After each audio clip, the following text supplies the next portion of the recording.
Que la grâce et la paix vous soient données de la part de Dieu notre Père, de Jésus-Christ notre Sauveur et du Saint-Esprit notre Consolateur.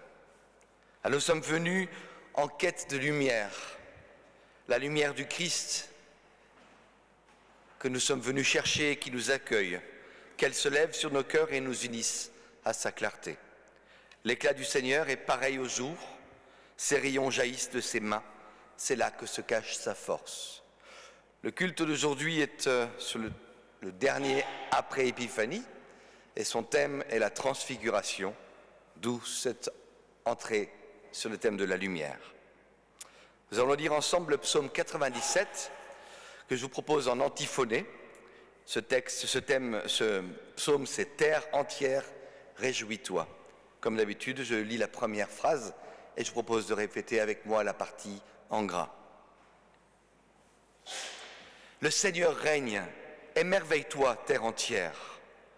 Joie jusqu'aux îles lointaines et sans nombre. Sa présence nous arrache à la nuit. La justice et le droit sont les piliers de son règne. Il est venu allumer un feu sur la terre, un feu qui purifie.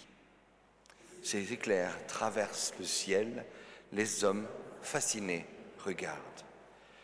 Les volcans répandent leur lave comme la cire à la face de leur Créateur.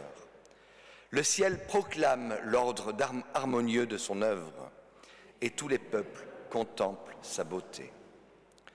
Confusion sur ceux qui ont voué leur cœur à des divinités, des pacotilles. Devant toi, toute chose trouve sa place. Jérusalem, à cette nouvelle jubile. Les filles de ton peuple sont dans la joie devant ta parole. Tu es, Seigneur, le souverain de l'univers. Devant toi, tout s'incline. Vous qui aimez Dieu, n'aimez plus le mal. Il protège la vie de ceux qui croient en lui. Il délivre des mains de violents. La lumière se lève sur les justes, la joie est semée dans les cœurs droits. Joie en Dieu pour les injustes, célébrer la mémoire de son sanctuaire. Nous pouvons maintenant chanter ce psaume 97 ensemble. Dieu, le Seigneur, est roi.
Il y a une centaine de psaumes, les uns après les autres, année après année, on va mieux les savoir. Entrons maintenant dans la liturgie de repentance et de pardon par la volonté de Dieu. Notre Dieu, notre Seigneur et Roi, il prépare un temps nouveau où sa gloire remplira les cieux et la terre. Sa gloire éblouit nos yeux et elle vient nous délivrer. Car c'est sur le droit que notre croix souhaite fonder son pouvoir merveilleux. Entendons sa voix comme un enfant entend la voix de sa mère. Dans ceux qui mettent leur confiance en Dieu, son royaume est réel et il est beau. Son règne s'élève très haut, droit et puissant, comme un cèdre imposant qui, sur le monde qui lui appartient, étend la paix de ses rameaux. Dieu est Dieu sur les hommes droits, sur les humains droits, sur ceux qui le révèrent. Il est Dieu pour ceux qui sont attachés à sa loi et font lever sa lumière. Et sa joie profonde les éclaire, sa joie les remplit. Venons tous servir ce Dieu de lumière, rayonner dans notre monde, et que notre désir soit de le louer, notre Maître et Seigneur, celui qui manifeste l'amour, l'amour libérateur, celui qui vient nous réunir, nous éclairer de sa lumière.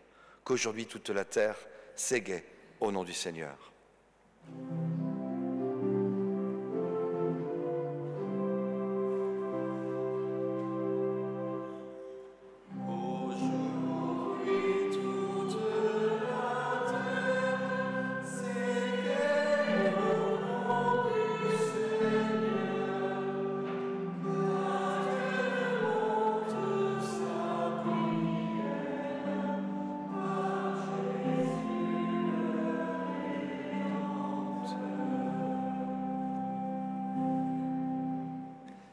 Seigneur, tu nous appelles à être tes témoins dans ce monde, mais nous nous conformons souvent, si souvent, au modèle de notre société. Tu nous appelles à être des lumières autour de nous, mais nous nous laissons obscurcir par la tristesse de ce monde et oublions qu'en toi seul, nous pouvons rayonner. Tu nous appelles à être droits comme toi tu es droit, mais nous courbons sous le poids de l'injustice et acceptons l'inacceptable par facilité. Tu nous appelles à nous mettre au service des autres, mais nous cherchons davantage à être servis. Tu nous envoies annoncer la bonne nouvelle de ton royaume autour de nous, mais nous hésitons chaque jour à payer le prix de la solidarité. Seigneur, tu nous libères en Jésus-Christ, mais cette liberté nous inquiète.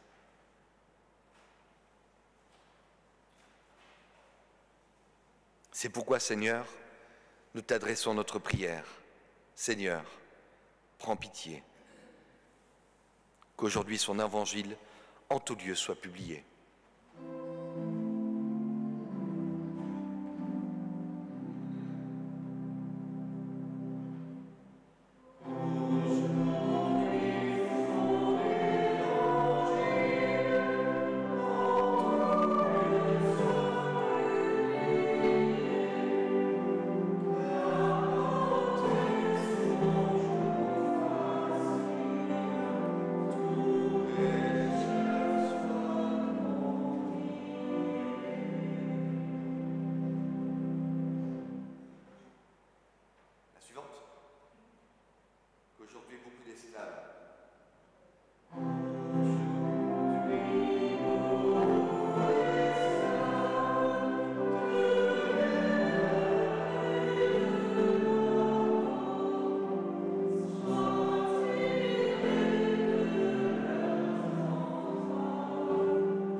Dieu notre Père nous fait miséricorde. En Jésus-Christ, il nous pardonne notre péché. Parole du Seigneur, Dieu a tant aimé le monde qu'il a donné son Fils unique afin que quiconque croit en lui ne périsse pas mais ait la vie éternelle. Abandonnons nos entraves, entrons dans la joie et la reconnaissance envers son amour profond, si profond qu'il nous rend libres, nous délivre de toute culpabilité malsaine pour entrer maintenant, ici, dans la joie et la paix de notre Maître. Avec tous ceux qui mettent leur confiance en Dieu, qui écoutent son appel et ouvrent leur cœur, chantons ensemble la joie d'être retrouvés, d'avoir retrouvé la voie. Qu'aujourd'hui rempli de joie, en écoutant son appel,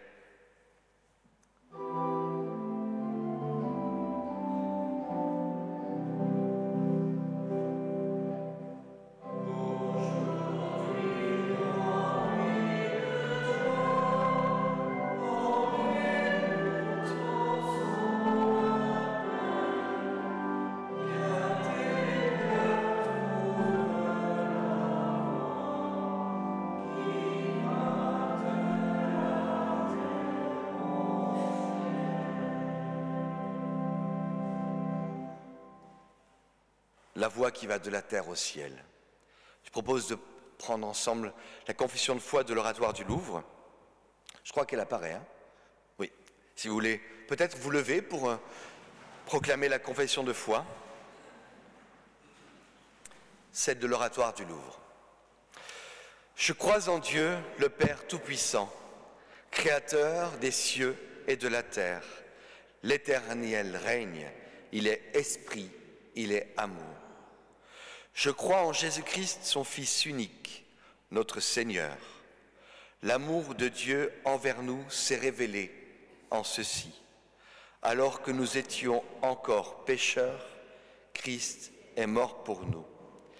Il est venu chercher et sauver ceux qui étaient perdus. Il est le chemin, la vérité et la vie. Le même hier, aujourd'hui et éternellement. À ceux-ci, tous reconnaîtront que nous sommes ses disciples, si nous avons de l'amour les uns pour les autres. Je crois au Saint-Esprit, qui rend témoignage à notre esprit que nous sommes enfants de Dieu. Nous avons été baptisés d'un seul esprit pour former un seul corps. La victoire par laquelle le monde est vaincu, c'est notre foi. Seigneur, augmente notre foi. Amen. Pour rester debout pour chanter le cantique « Ô Christ, splendeur du Dieu vivant ». Amen.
Un bien joli cantique, encore méconnu, mais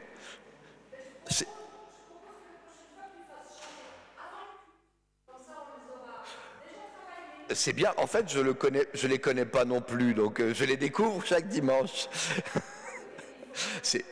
Oui, je suis d'accord avec toi. On va travailler. Mais en fait, comme moi, je connais assez peu, donc je les découvre et je les lis avec vous. Liturgie de la parole. Nous allons maintenant prendre la prière d'illumination avant de lire les textes du jour. Seigneur Dieu, Moïse et Élie sont apparus aux côtés de Jésus pour affirmer la continuité de ta révélation. En communion avec les croyants de tous les temps et de tous les lieux, accorde-nous d'écouter la parole de ton Fils bien-aimé, afin que notre foi en soit nourrie. Ouvre nos cœurs à ta parole, que nous puissions en vivre chaque jour.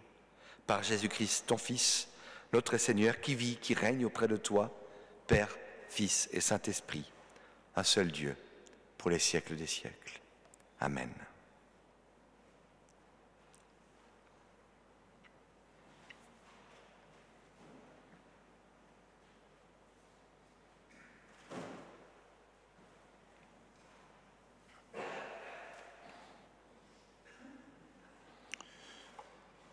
Dans l'Ancien Testament, en Exode au chapitre 3, les versets 1 à 15. Dieu choisit Moïse pour libérer Israël. Moïse s'occupait des moutons et des chèvres de Jéthro, son beau-père, le prêtre de Madian. Un jour, après avoir conduit le troupeau au-delà du désert, il arriva à l'Horeb, la montagne de Dieu. L'ange du Seigneur lui apparut dans une flamme au milieu d'un buisson. Moïse constata que le buisson était en feu et pourtant, le buisson lui-même ne brûlait pas. Moïse se dit, « Je vais faire un détour pour voir ce phénomène étonnant et découvrir pourquoi le buisson ne brûle pas. » Lorsque le Seigneur le vit faire ce détour, il l'appela du milieu du buisson. « Moïse, Moïse !»« Me voici, » répondit-il. « Ne t'approche pas d'ici, dit le Seigneur. Enlève tes sandales, car l'endroit où tu te tiens est une terre qui m'appartient. Je suis le Dieu de ton père, le Dieu d'Abraham, le Dieu d'Isaac et le Dieu de Jacob. » Moïse se couvrit le visage parce qu'il avait peur de regarder Dieu. Le Seigneur reprit. J'ai vu comment on maltraite mon peuple en Égypte. J'ai entendu les Israélites crier sous les coups de leurs oppresseurs. Oui, je connais leurs souffrances. Je suis venu pour les délivrer du pouvoir des Égyptiens et pour les conduire de ce pays, l'Égypte, vers un pays beau et vaste, vers un pays qui ruisselle de lait et de miel. Va et fais sortir d'Égypte Israël, mon peuple. Moïse répondit à Dieu, « Qui suis-je pour aller trouver le Pharaon et faire sortir les Israélites d'Égypte ? Je serai avec toi, reprit Dieu, et pour te prouver que c'est bien moi qui t'envoie, je te donne ce signe. Quand tu auras fait sortir les Israélites d'Égypte, tous ensemble, vous me rendrez un culte sur cette montagne-ci. » Bien, dit Moïse, je vais donc aller trouver les Israélites et leur dire, le Dieu de vos ancêtres m'envoie vers vous. Mais ils me demanderont ton nom. Que leur répondrai-je? Dieu déclara à Moïse, je serai qui je serai. Voici donc ce que tu diras aux Israélites, je serai, m'a envoyé vers vous.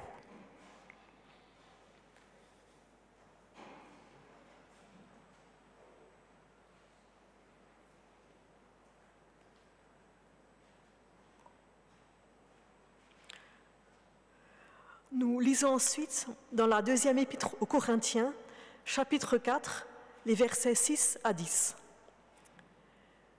Dieu a dit autrefois, « La lumière brillera du milieu de l'obscurité. » Eh bien, c'est lui aussi qui a fait briller sa lumière dans nos cœurs pour nous donner la connaissance lumineuse de sa gloire qui resplendit sur le visage de Jésus-Christ. Mais nous portons ce trésor spirituel en nous comme en des vases d'argile, pour qu'il soit clair que cette puissance extraordinaire vient de Dieu et non de nous. Nous sommes accablés de tous côtés, mais non pas laissés sans issue. Nous sommes perplexes, mais non désespérés. Nous sommes persécutés, mais non abandonnés. Nous sommes jetés à terre, mais non anéantis. Nous portons sans cesse dans notre corps la mort de Jésus, afin que sa vie se manifeste aussi dans notre corps.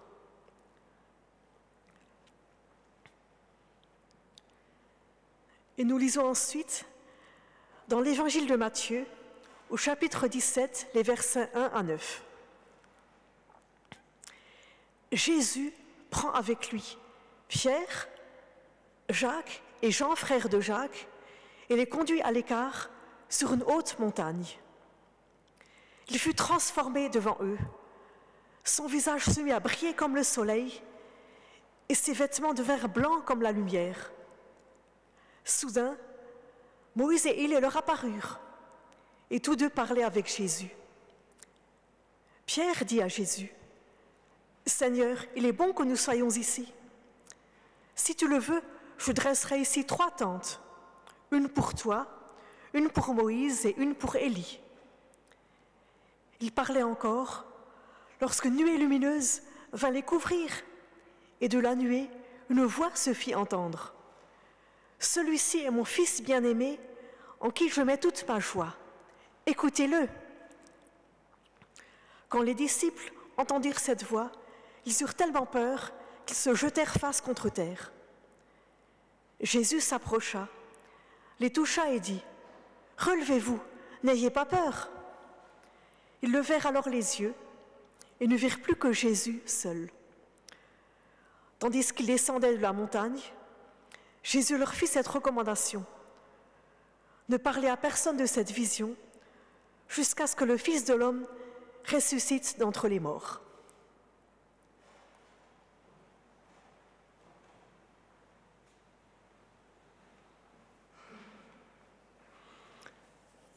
Nous faisons face à 3 textes qui semblent assez différents.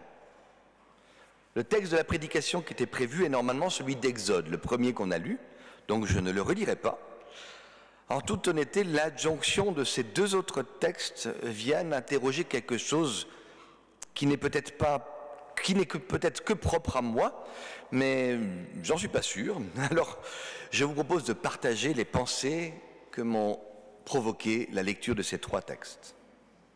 Le premier texte, celui de Moïse, c'est l'histoire de l'appel d'un grand bonhomme, Moïse, le chef de tribu par excellence, le manager par excellence, celui qui sort Israël de l'Égypte, dirige ce peuple dans le désert pendant 40 ans et s'arrête aux portes du pays pour céder la place à Josué. Le texte qui nous est proposé à la réflexion aujourd'hui est celui de son appel. Lorsque le Seigneur le vit faire ce détour, il l'appela du milieu du buisson. « Moïse, Moïse !» « Me voici », répondit-il. Le second texte de l'Épître aux Corinthiens, il nous parle de Paul. En effet, dans notre prédication, ce n'est pas nous-mêmes que nous annonçons, mais c'est Jésus-Christ comme Seigneur. Et nous nous déclarons être votre serviteur à cause de Jésus. Dans cet épître de Paul aux Corinthiens, Paul passa longtemps à présenter sa situation personnelle et défendre son ministère. Dans la partie qui nous intéresse, il est donc question du ministère de prédicateur. Paul défend son ministère d'apôtre du Christ, de porteur d'un message, porteur d'une bonne nouvelle. Mais je pense que ça dépasse uniquement le simple ministère de prédicateur, le ministère de Paul. Cela touche à tout service au sein de l'Église. Le troisième texte, bien connu, il est question de ce moment fort où les disciples reçoivent une confirmation sur le ministère de Jésus. Je lis. Il parlait encore lorsqu'une nuée lumineuse vint les couvrir. De la nuée, une voix se fit entendre. Celui-ci est mon fils bien-aimé, en qui je mets toute ma joie. Écoutez-le. Ce texte nous parle aussi donc d'une confirmation de ministère. En l'occurrence, on a plutôt affaire à une confirmation d'un ministère à l'attention des personnes proches de Jésus. Nous y reviendrons. Parlons donc de ces trois personnages, Moïse, Paul et Jésus, et le rapport à leur ministère. Que nous apprennent ces textes sur leur appel et la confirmation de leur ministère, et nous finirons par interroger la vocation elle-même, vocation qui vient de vocare, l'appel. Alors l'appel de Moïse, je dirais l'appel de Moïse et Jésus. Quand vous placez les deux textes du buisson ardent et de la transfiguration côte à côte, je ne sais pas vous, moi ça me donne un petit peu le sentiment d'un roman de science-fiction. Ces deux textes ont été écrits de longues années après les événements en question. Pour Moïse, presque un millénaire, et pour Jésus, une génération. Dans tous les cas, les histoires, une fois mises sur papier, ont subi ce que j'appelle la magnifique amplification des récits oraux. On appelle ça des fois le téléphone arabe. Vous commencez à vous y habituer avec moi. Vous avez bien compris, nous allons un peu quitter la partie réalité des faits pour entrer dans la symbolique. Nos deux personnages ont des ministères pour le moins exceptionnels et se disent tous deux envoyés, missionnés par Dieu. Le marketing de départ est total, complet, très fort. Le texte parle d'un appel ou d'une confirmation de la voix de Dieu lui-même. Qui peut s'opposer à une telle annonce? Se dire envoyé de Dieu lui-même, c'est un sacré Stampfel. Stampfel, c'est bon? C'est un non-alsacien qui utilise un terme alsacien, donc il vérifie quand même. Moïse, de son côté, va se présenter devant le peuple. Il va le faire en s'annonçant comme envoyé de Dieu lui-même, qu'il a presque vu face à face. Ces images nous parlent d'une certitude ancrée fondamentalement dans le cœur de Moïse, qu'il est envoyé par Dieu lui-même. Telle certitude que ces auteurs parleront même d'une rencontre miraculeuse, d'un appel oral à Dieu à travers un buisson ardent, et par la suite même une rencontre face à face. Alors pour qu'un personnage comme Moïse puisse oser faire ce qu'il a accompli par la suite, il faut vraiment un appel de ouf, une certitude qui dépasse l'entendement, revenir sur les pas d'un ancien crime et oser aller au-devant de Pharaon pour réclamer la libération d'un peuple. Il faut être un peu fou quand même, ou tout simplement fou de Dieu. C'est ce dernier terme, cette dernière idée qui est cherchée indirectement par le texte biblique. L'idée que Moïse est un fou de Dieu, qu'avec un appel puissant et des grandes certitudes, on peut déplacer des montagnes. Ce thème revient assez souvent dans le texte biblique. Cette folie de Dieu est présentée sous le Stampfel de la foi. C'est quand même un peu plus sexy, un peu plus sympathique. En tout cas pour Moïse, l'idée est de renforcer le sentiment du messager lui-même comme appelé de Dieu. Tout le dialogue entre Moïse et le buisson ardent laisse entendre qu'il a besoin d'avoir des renforts de confirmation avant de s'engager, avant d'avoir une vraie confirmation profonde, qu'il n'est pas totalement fou et qu'il est bien, bel et bien envoyé de Dieu.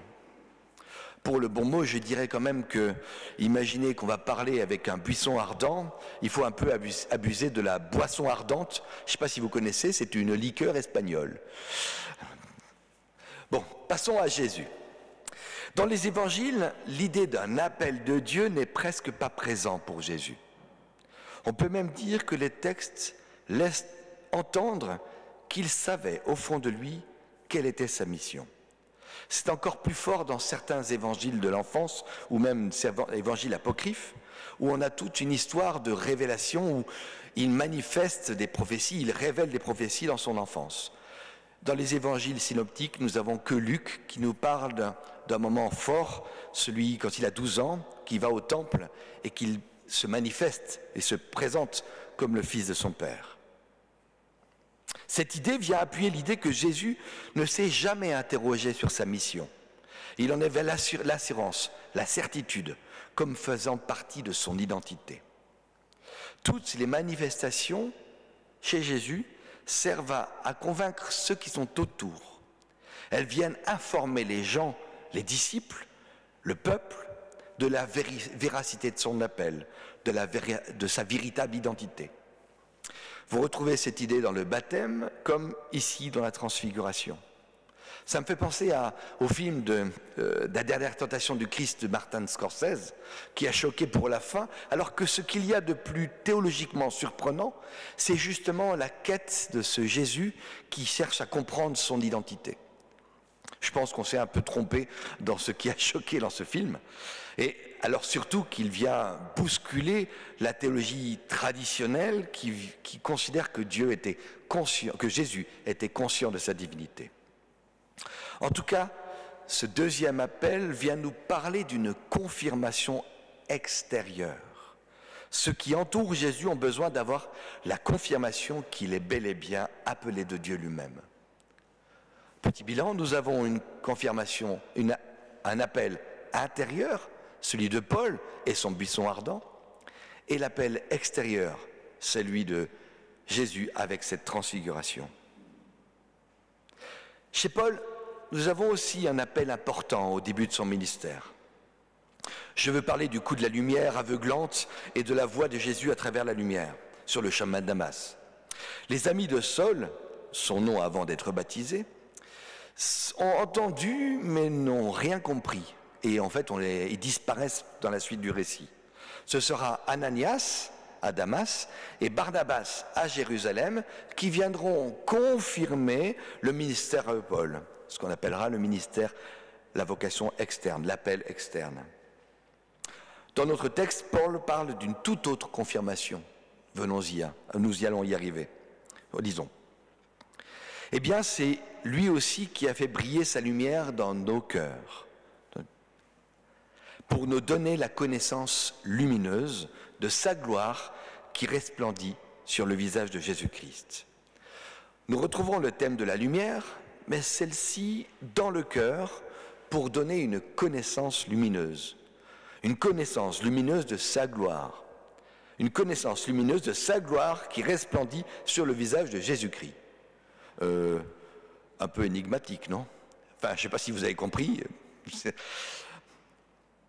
La lumière, la connaissance lumineuse. Ensuite, il parle de cela comme un trésor spirituel, fragile comme un vase d'argile. Et ce trésor est une puissance extraordinaire qui vient de Dieu et de Dieu seul. Le texte suivant. Mais nous portons ce trésor spirituel en nous comme en des vases d'argile, pour qu'il soit clair que cette puissance extraordinaire vient de Dieu et non de nous. J'entends ici une forme de confirmation qui ne vient pas de l'appel, comme mentionné précédemment, mais une confirmation par un mode de vie qui manifeste la gloire de Jésus-Christ. Cette gloire comparée à une lumière, une connaissance lumineuse. Donc je vois plusieurs appels différents. Ici, arrêtons-nous sur la notion de lumière. Je trouve le thème de la lumière passionnante.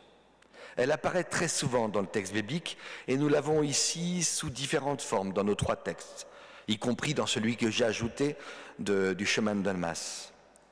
Cette lumière est celle qui ne brûle pas le buisson ardent, celle dont brille Jésus en pleine nuit à la transfiguration, celle qui aveugle Saul sur le chemin de Damas et enfin celle de nos cœurs. La lumière semble évidente. Ça semble évident, mais ça vaut le coup de le rappeler, c'est elle qui fait disparaître l'obscurité. Elle est au cœur de toute lutte contre l'obscurité. Elle met les choses au grand jour et révèle le beau comme le laid. Tout le monde a déjà constaté combien il est plus difficile de laver une vitre en pleine lumière. On n'arrive jamais à enlever les taches. Dans le cas de Saul, elle l'aveugle pour lui révéler qu'il se fouvoie. Et il retrouve la lumière, la vue, une fois qu'il a compris sa vraie mission. Dans le cas de Moïse, la lumière lui révèle son chemin, elle lui révèle sa mission et la spécificité de son ministère. Dans le cas de Jésus, elle révèle sa gloire, elle révèle sa magnificence. Enfin, dans le cas de la lumière de nos cœurs, je dis bien nos, car le texte de Paul s'adresse aux Corinthiens, donc à tout lecteur imprévu de ce texte. Cette lumière est la somme des trois précédentes. Cette mise en lumière est souvent aveuglante, elle fait peur. En effet, les premiers qui craignent souvent que la vérité de nos cœurs soit révélée est souvent nous-mêmes. Et cela même vis-à-vis de nous-mêmes. Combien nous sommes souvent forts pour nous mentir à nous-mêmes. Mettre toute chose en lumière est exigeant et déstabilisant. Oser s'avouer ses ambitions, ses attentes, même quand on en a honte, surtout quand on en a honte, c'est déstabilisant. Mais cette mise en lumière de nos propres ambitions permet de rentrer plus loin, d'y voir plus clair, de retrouver la vue pour changer de voie à la façon d'un Saul. La mise en lumière nous révèle les choses. C'est là que cette lumière nous permet de voir clair sur nos chemins, dans le sens que les choses deviennent évidentes lorsqu'elles sont mises en lumière. La lumière en question symbolise la mise au clair de nos attentes, la mise au clair de nos rêves, la mise au clair de nos ambitions. Faire la lumière sur sa vie. C'est oser regarder et dire ce qui nous semble le plus sombre en nous. Mettre la lumière sur les coins sombres, à la façon d'un Moïse. D'un Moïse qui prend peur face à la mission qui lui est révélée et qui ne cache pas ses craintes. Il fait la lumière sur sa vie, d'où il vient et où il va. Et c'est ainsi que nous pouvons imaginer refléter la lumière de la gloire de Jésus-Christ, c'est-à-dire entrer dans cette identité lumineuse, cette identité rayonnante de celui qui a fait la lumière sur sa vie. Celui qui est au clair sur sa mission et qui peut vivre sans avoir besoin de se rappeler constamment à lui-même la teneur de sa mission, son Stampfel. Celui qui vit dans la lumière et qui accompagne ceux qui l'entourent à entrer eux-mêmes dans la lumière. Nous sommes toutes et tous appelés à vivre cette lumière. Ce n'est pas quelque chose à vivre de façon artificielle, en publiant oralement ses forces et ses faiblesses. Vivre dans la lumière, c'est faire la lumière sur sa vie. Entrer dans un mode d'être qui soit honnête, droit, sans obscurité, sans faux semblant, sans mesquinerie, sans manœuvre. Vivre dans la lumière, c'est vivre honnêtement et simplement. Vivre ce qui nous sommes et ce que nous sommes appelés à être. Alors je l'ai dit en introduction, toutes ces réflexions sont fort probablement nées de mes propres interrogations. Vous n'êtes pas sans savoir que je ne suis pas encore ordonné pasteur, que ces années de vicariat servent à définir si la fonction pastorale me convient bien, si vocation interne et vocation externe se rejoignent. Mais vous avez dû bien sentir que j'ai un vrai doute sur ce thème de vocation, sur cette idée d'appel, cette idée que quelque chose d'extérieur à nous puisse nous parler, comme je suis débutatif sur les manifestations miraculeuses pour Moïse, Saul ou même Jésus. Ce sont pour moi une réécriture merveilleuse d'événements simplement humains. Une mise en valeur imaginée et romancée d'un cheminement personnel.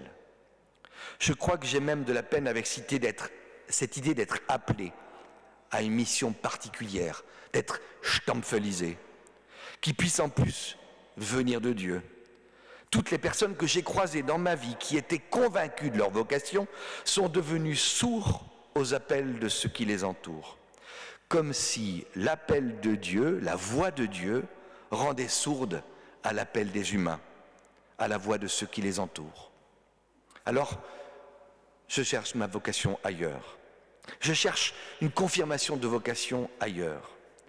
Je cherche à mettre en lumière ce qui est dans l'obscurité, tant en moi que dans ce qui m'est donné de faire ou d'accomplir. Je ne crois pas en un appel, mais je crois en la vertu de la lumière, la vertu de la clarté, la vertu de l'honnêteté. La perception de ma mission au service de l'Église, à votre service, au service de celui qui vient me rencontrer, est donc celle de la lumière. Et je crois c'est celle de chacune et chacun d'entre nous. Chacun qui veut regarder et se mettre au service du monde et qui veut regarder au-delà de ses simples intérêts ou de sa propre vocation. Je crois profondément et intimement que c'est dans cette lumière que nous pouvons devenir de vrais disciples. Et c'est cette lumière que j'encourage chacun et chacune à rentrer. Et de cette manière, dans nos vies et dans nos ministères, pouvoir refléter la lumière de sa gloire. Amen.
J'allais dire, les choix que tu as faits de musique sont magnifiques. Merci beaucoup. Et on a encore à venir. Je parlais à Nampoina là-haut.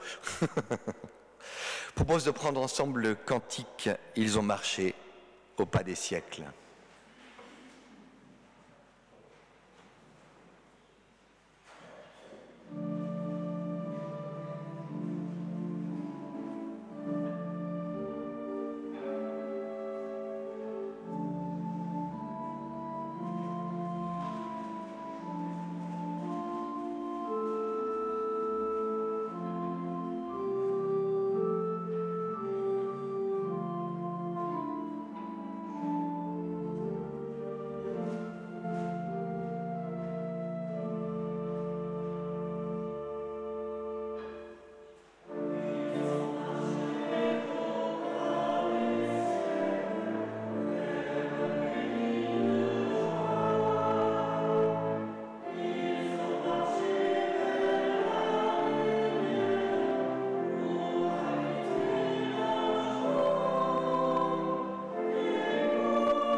Entrons maintenant dans la liturgie de la Sainte Seine. Prions. Notre joie est de te louer, toujours et en tout lieu. Père très saint, Dieu éternel et tout-puissant, par Jésus-Christ, ton Fils bien-aimé. Le jour où son corps semblable au nôtre fut revêtu d'une grande lumière, il a révélé sa gloire aux témoins qu'il avait choisis. Il prépare ainsi le cœur de ses disciples à surmonter le scandale de la croix et nous révèle à l'avance l'éclat de la résurrection. Par la lumière de sa révélation, il nous fait entrer dans la gloire de sa lumière pour croître de jour en jour à sa ressemblance et devenir nous-mêmes porteurs de lumière, les disciples de son royaume de gloire. C'est pourquoi, avec les anges et les archanges, avec les patriarches et les prophètes, avec les témoins de tous les temps, nous proclamons ta gloire en chantant « Saint, Saint, Saint est le Seigneur ».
Tu es saint et ta gloire remplit l'univers. Le Seigneur Jésus, lui, la nuit où il fut livré, célébra la Pâque avec ses disciples. Il prit du pain et après avoir rompu, il rendit grâce disant « Prenez et mangez, ceci est mon corps donné pour vous, vous ferez ceci en mémoire de moi. » De même, il prit une coupe et après avoir rendu grâce, la donna à ses disciples en disant « Buvez-en tous, car ceci est la coupe de mon sang, le sang de l'alliance nouvelle et éternelle, versé pour vous et pour la multitude en rémission des péchés. Vous ferez cela en mémoire de moi. » Seigneur notre Dieu, nous nous souvenons de ton Fils Jésus-Christ. Il a habité parmi nous et il a donné sa vie pour nous. Nous proclamons sa résurrection et nous attendons le jour de sa venue. En plaçant devant toi le pain et le vin, nous te prions. Accorde-nous ton Esprit Saint, afin que nous ayons part au corps et au sang de Jésus-Christ, ton Fils, notre Seigneur et notre frère. Lorsque nous aurons goûté au mystère de ta présence, accorde-nous de grandir dans la confiance et l'espérance de ton royaume. Et cela par le Christ notre Seigneur, en qui tu nous donnes au monde toute grâce et tout bien, aujourd'hui et pour les siècles des siècles. Seigneur notre Dieu, nous te prions en ce temps où nous célébrons la manifestation de ta lumière en ton Fils Jésus-Christ. Nous te rendons grâce et nous t'adressons notre prière. Répands ta lumière sur tous ceux qui, dans la nuit, du doute et du découragement te cherchent sans pouvoir te nommer. Répands ta lumière sur tous ceux qui, dans l'obscurité, se perdent eux-mêmes à chercher la vérité ailleurs que dans ta lumière. Toi, prince de la paix, suscite entre les hommes le désir d'instaurer une paix juste et durable. Fais régner ta lumière auprès de chaque homme, chaque femme, porteur de la plus insignifiante des responsabilités en ce monde, afin que la justice et la vérité puissent croître et éclater. Fais de nous des semeurs de paix, des semeurs de lumière, des artisans de justice. Fais de notre vie une terre d'accueil. Que ta joie et ta paix puissent éclairer la vie des personnes dans la souffrance, l'abandon ou le deuil, et qu'ils puissent entrer dans la lumière de ta gloire. L'espérance de tous ceux qui souffrent, nous te confions des malades, nous te confions ceux qui souffrent et qui sont tristes, délaissés ou méprisés. Dans le silence, confions à Dieu ce qui nous tient particulièrement à cœur.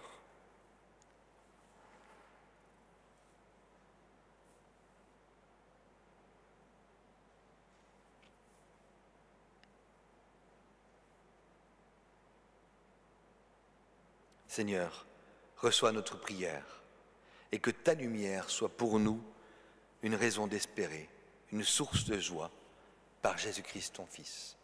Amen. Et unissons-nous dans la prière qui nous a révélée et apprise.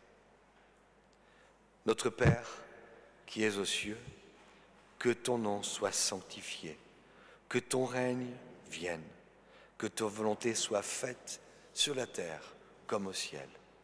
Donne-nous aujourd'hui notre pain de ce jour. Pardonne-nous nos offenses, comme nous pardonnons aussi à ceux qui nous ont offensés.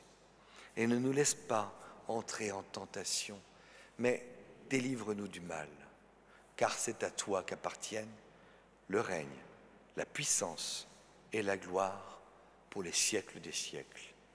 Amen.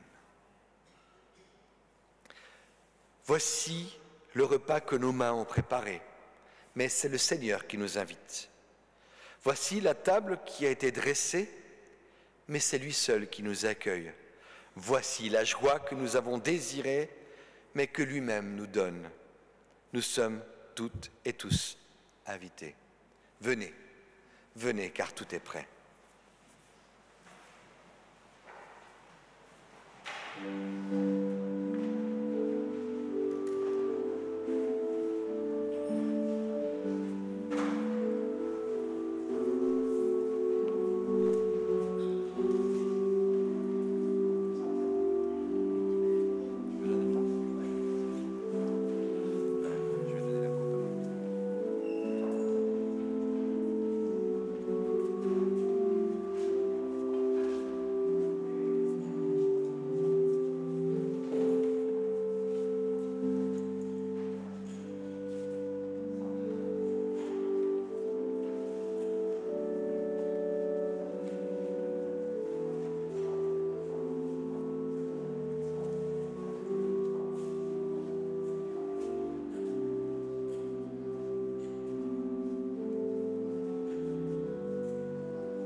Dieu notre Père, ta gloire nous a touchés par son éclat et tu fortifies notre espérance par cette communion.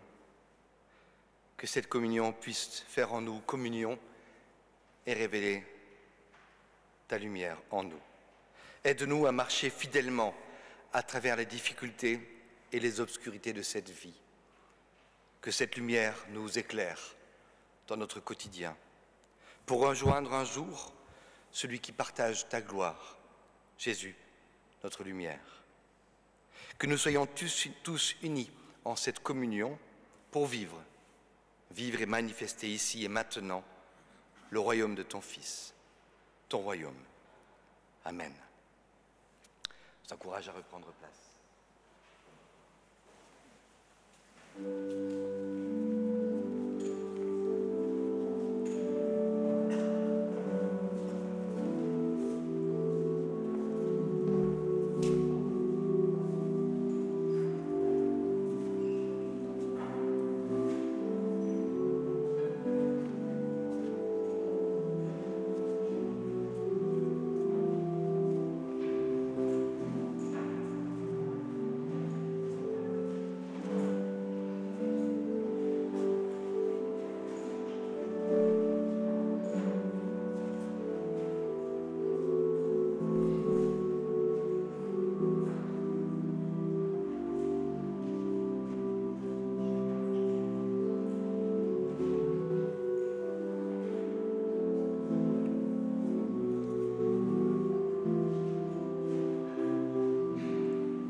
Est venu le temps des annonces. Nous entrons dans la dernière partie de notre culte, ce qu'on appelle la liturgie d'envoi.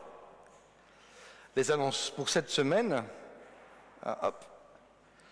Les prochains cultes déjà, le 9 février, le culte ici même à 10h. Et pour ma part, je serai à Rixheim pour le démarrage du séjour du catéchisme. Nous allons partir 5 jours à Strasbourg pour découvrir le Strasbourg protestant. Et vous en faites pas, ils ont déjà eu droit au Mulhouse protestant. C'est deux histoires très différentes que me passionnent toutes les deux. Dimanche 16 février, donc le culte ici avec le Godly Play. Le 23 et le 2 mars, un agapé est prévu, donc tous les 2 mois. Il y a une erreur dans le ralliement, il était noté hier. C'est un copier-coller affreux qui a mis agapé le 1er février. Ah, les copier-coller, ça devrait être interdit. Hein. Les annonces des études bibliques, donc il y a 2 pages, parce que je les propose toutes celles du mois. Donc une première demain soir, avec donc Bible, culture et confiture, un joli thème. Donc à salle paroissiale de Saint-Marc, à 18h30. Le 7, 12 et 26 février, ma foi, pourquoi pas, à Saint-Martin. Enfin, le 7, ça sera à Terre-Nouvelle. Je crois que le groupe Ma foi pourquoi pas se déplace en fonction de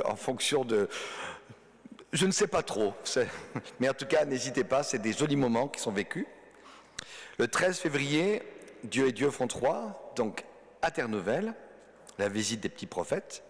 Le 17 février, le groupe biblique, donc la partie groupe biblique de Dornach, toujours à la salle des Cèdres. Et le 19, je vous propose de nouveau un temps d'animation biblique, ici même. Donc là, c'est un temps d'animation biblique. Ouais, c'est la 2e page. Oh, c'est marqué janvier. C'est encore des copier-coller. Donc on est bien en février. Hein. Janvier est passé derrière nous. Là. Donc le 13 février, la 2e page, c'est bien le 19 février. Ouais. Et qu'est-ce que j'ai fait? Donc c'est 19 février et le 31 février. Non, il n'y a pas de 31 février. J'ai fait n'importe quoi. C'est moi qui ai copié ça, mais peut-être un peu tard hier soir. Vite, on va corriger. Annonces diverses. Alors, cache vite mes erreurs, là. Est-ce que là, je suis dans les bonnes dates? Oui. Alors, du coup... Le 4 février, conseil de commun, donc cette semaine, conseil commun de la Limite mulhousienne, le conseil presbytéral de Dornach, ce 5 février, et mon séjour catéchisme, nous en ai parlé tout à l'heure. Je profite d'annoncer la réunion du 1er mars à 14 h pas à Saint-Martin, j'ai encore fait une erreur, c'est Saint-Marc. Mais décidément, j'ai écrit ça hier soir à minuit, je ne devais plus avoir les yeux en face des trous. Il manquait de lumière, c'est exactement ça. Donc à Saint-Marc, à 14 h, c'est un temps où chacun est invité. Nous allons travailler avec ceux qui sont là, ceux qui veulent, sur le projet de paroisse dynamique mulhousienne. J'aime bien rappeler que le projet d'origine, qui était la réunification des 4-5 paroisses, est d'une certaine manière arrivé à son terme, 6 lieux de culte. Et maintenant, il est question de travailler sur l'avenir. Comment et qu'est-ce qu'on va faire ensemble et comment imaginer la paroisse dans 5 ans. Donc c'est un temps de méditation, d'étude, de travail qu'on va faire ensemble et de découvrir et de créer ensemble l'avenir de la paroisse dynamique mulhousienne. Je propose maintenant de passer au temps d'offrande.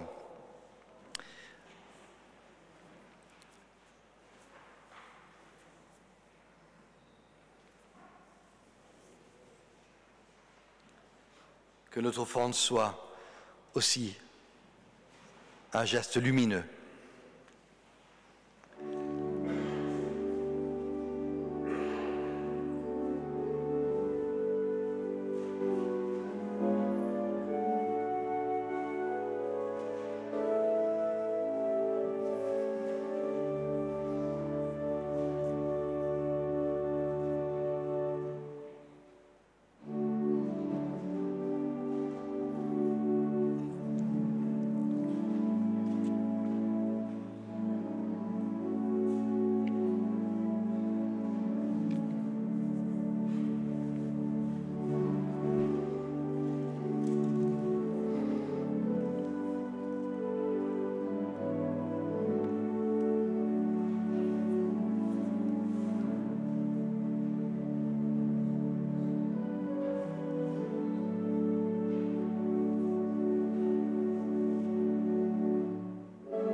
Seigneur notre Dieu, notre foi nous indique que rien de ce que nous avons ne vienne de toi.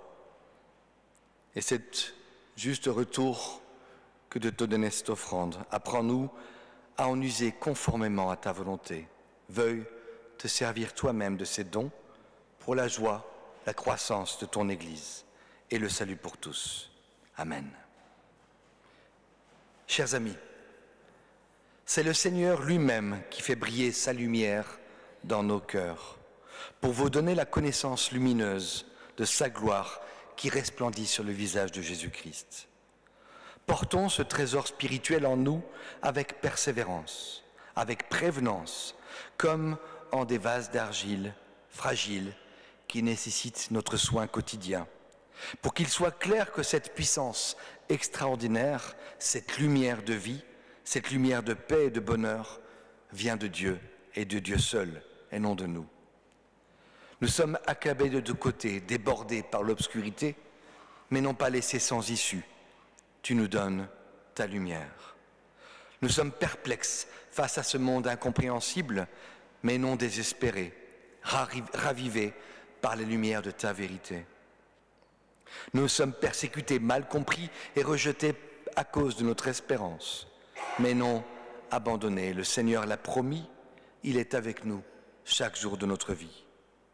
Nous sommes jetés à terre, inquiets devant la souffrance du monde, devant la situation climatique, devant les effondrements de notre monde, mais nous ne sommes pas anéantis. Non anéantis dans l'attente et l'espérance active de ton royaume. Nous portons sans cesse dans notre corps la mort de Jésus, afin que sa vie se manifeste aussi dans nos corps. Bénis-nous, Seigneur, tiens-nous tous ensemble pour être du Christ témoin véridique. Nul ne reste seul au sein de ton peuple. Ta joie, ta tristesse, Seigneur, ta joie, tu viens nous bénir, Seigneur. Amen. Bénis, Seigneur.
Que le Seigneur te bénisse, que le Seigneur te garde, qu'il te remplisse de sa force pour oser briller là où tu es sans peur. Que le Seigneur fasse briller sur toi son visage et t'accorde sa grâce. Que celle-ci t'inonde au point d'être contraint de la partager autour de toi. Que le Seigneur tourne son visage sur toi et te donne sa paix. Que cette paix t'ouvre à l'amour de ceux qui t'entourent, et cela sans restriction. Que le Seigneur te bénisse et te garde. Amen.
Merci encore, c'était un florilège. Vous avez un temps d'apéritif qui vous attend et bon dimanche à toutes et tous.